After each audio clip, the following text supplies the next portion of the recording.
बिस्मिल्लाहिर्रहमानिर्रहीम। अस्सलाम वालेकुम। आप देख रहे हैं मुझे मेरे YouTube चैनल पर और मैं मुज़म्मिल अवान हूँ। साल 2023 जनवरी 2023 के आगाज़ में पाकिस्तान के साबिक वज़ीर-ए-आज़म मियां नवाज शरीफ साहब पाकिस्तान तशरीफ़ ला रहे हैं। एक बहुत बड़ी खबर आपको दे रहा हूँ कि नवाज शरीफ साहब कई सालों की जिला वतनी काटने के बाद पाकिस्तान तशरीफ़ ला रहे हैं और क्या हालात होंगे, उनके खिलाफ जो मुकदमात हैं, उनके खिलाफ जो इस वक्त केसेस की बात हो रही है, उनकी क्या पोजीशन होगी, इसके ऊपर भी बाद में बात करूंगा। लेकिन एक बड़ी इंपॉर्टेंट बात मैं आपको ये बताता चलूं कि नवाज शरीफ साहब जो हैं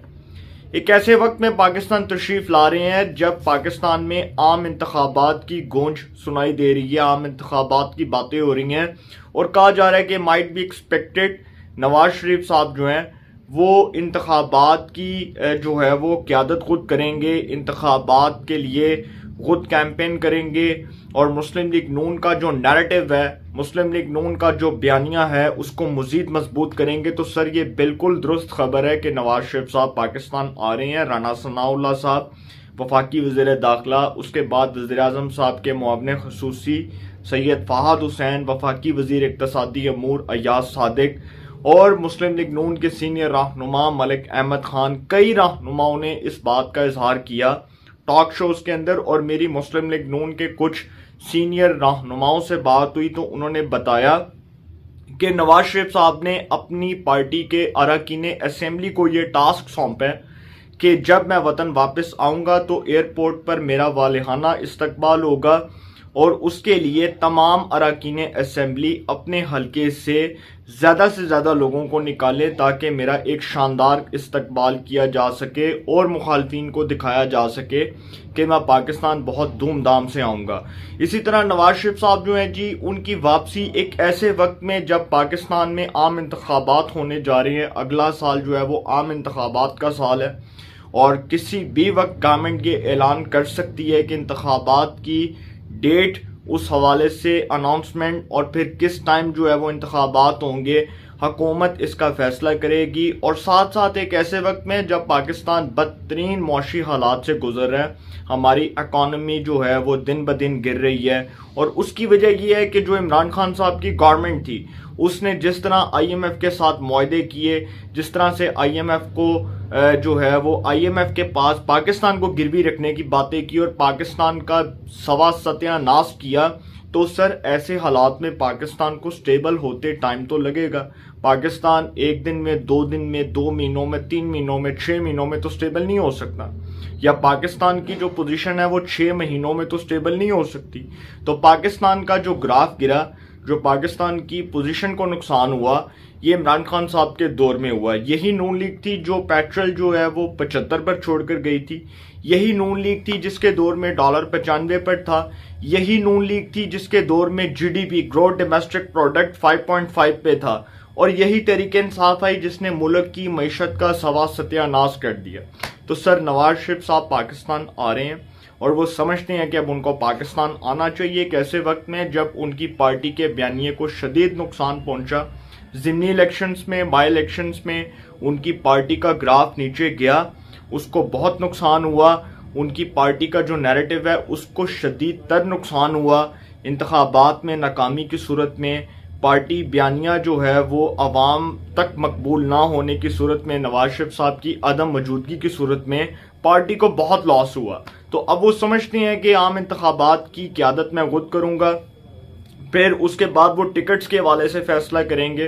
कि जो एक्टिव उम्मीदवार हैं पार्टी के अंदर, जो एक्टिव हैं, उनको टिकट्स फ्राहम किए जाएंगे। लाहौर के अंदर बहुत चेंजेस की बात की जा रही है कि बहुत चेंजिंग्स होंगी और लाहौर के कई अरकान असेंबली को आइंदा आम इंतखाबात में टिकट्स नहीं मिल सकते क्योंकि उनकी अपने हलकों में जो पोजीशन है वो बहुत कमज़ोर है और मॉरली तौर पर जो उनकी पोजीशन है वो उनको नुकसान पहुंचा सकती है। तो नवाज शरीफ साहब जो हैं वो बहुत अहम ऐलान कर सकते हैं किसी भी वक्त और वो पाकिस्तान तशरीफ़ लाकर उसके बाद वो अपनी एक्टिविटीज़, जो पॉलिटिकल एक्टिविटीज़ हैं, वो स्टार्ट करेंगे। हाँ, जहाँ तक मुकदमात की बात है तो सर मुकदमात नवाज शरीफ साहब के ख़िलाफ़ जो इमरान खान साहब की हुकूमत से पहले के बने, 2017 से लेकर 2018 तक का जो एक पूरा एहतसाबी नैरेटिव था, उसको آپ سمجھ لیں کہ بہت نقصان ہوا اور وہ خود بخود زمین بوس ہو گیا ایک ایسے وقت میں کہ جب آصف سعید کھوسہ، اس سے پہلے جسٹس میاں ثاقب نثار، پھر آصف سعید کھوسہ، پھر جسٹس گلزار، یہ 3 سابق چیف جسٹس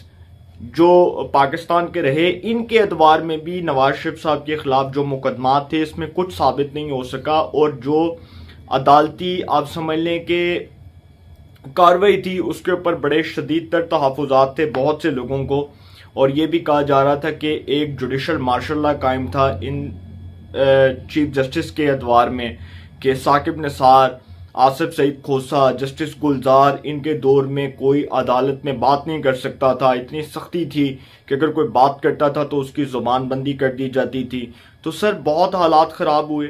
عدالتی جو کارروائی ہے اس کے اوپر تو ہم صحافیوں کو بھی بڑے تحفظات رہے، کیونکہ ہماری درخواستیں ابھی تک سماعت کے لیے مقرر نہیں کی گئیں، جو صحافیوں کو ہراساں کیا جاتا ہے، جو ہم لوگوں کو، جو ہمارے سینئر صحافیوں کو بھتے کی پرچیاں آتی ہیں، اس حوالے سے سپریم کورٹ میں ابھی تک کوئی سنوائی نہیں ہوئی، کوئی بینچ سماعت کے لیے مقرر نہیں ہوا، ایون کہ جو بینچ سماعت کے لیے مقرر ہوا اس بینچ کو بھی توڑ دیا گیا، جو جسٹس قاضی فائز عیسیٰ صاحب کے کورٹ روم میں وہ بینچ سماعت کے لیے مقرر ہوا تھا، اس بینچ کو بھی جسٹس عمر عطا بندیال صاحب نے توڑ دیا۔ تو اب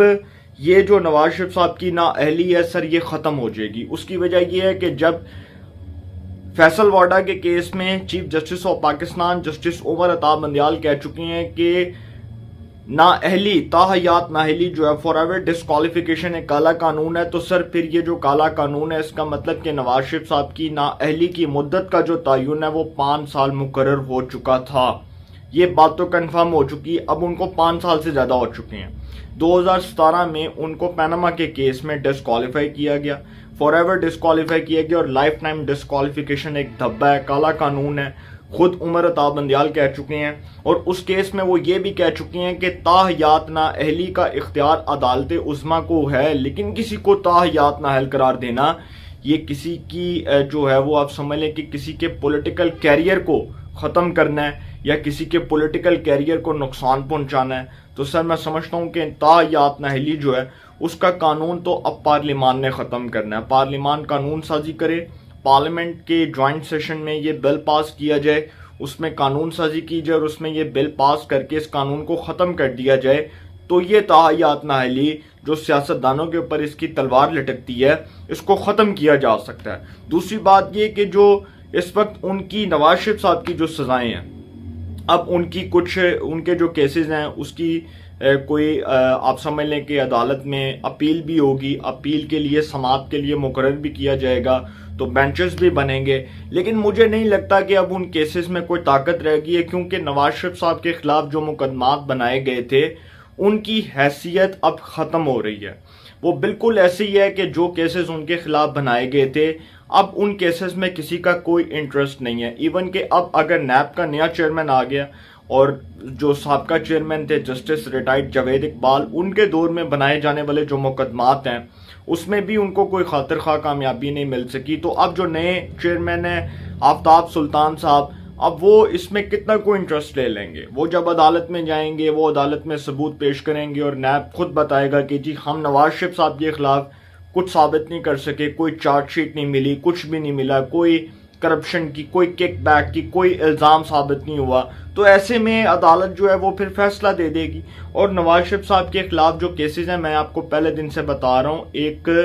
کمزور نوعیت کے کیسز ہیں، بہت کمزور بنیادوں پر بنائے گئے، انتقامی بنیادوں پر بنائے گئے۔ نواز شریف کو انتقام کا نشانہ بنایا گیا صرف اس بات کے اوپر کہ وہ عمران خان کے مخالف تھے، اور 2018 میں دیوار سے لگایا گیا، آر ٹی ایس بٹھایا گیا۔ تو سر پاکستان تشریف لاتے ہوئے نواز شریف کا بیانیہ مزید جارحانہ ہو جائے گا، اور آپ دیکھیں گے کہ وہ تمام کہانیاں کھولیں گے کہ عمران خان صاحب کو کیسے اقتدار میں لایا گیا۔ ثاقب نثار صاحب کے دور میں جوڈیشل ایکٹیویزم عروج پہ تھا، آصف سعید کھوسہ کے دور میں جوڈیشل ایکٹیویزم عروج پہ تھا، جسٹس گلزار کے دور میں جوڈیشل ایکٹیویزم عروج پہ تھا۔ یہ ساری کہانیاں کھولیں گی، آر ٹی ایس کیسے بیٹھا، عمران خان کو کیسے اقتدار دلوایا گیا، کیسے پنجاب کی حکومت ملی، کیسے جو ہے وہ جہازوں میں بھر بھر کر جہانگیر ترین آزاد امیدواروں کو لے کر آئے، اور وہ پیچھے سے پریشر کس کا تھا، فیض حمید کا کیا رول تھا، جنرل باجوہ کا کیا رول تھا۔ اس کے بعد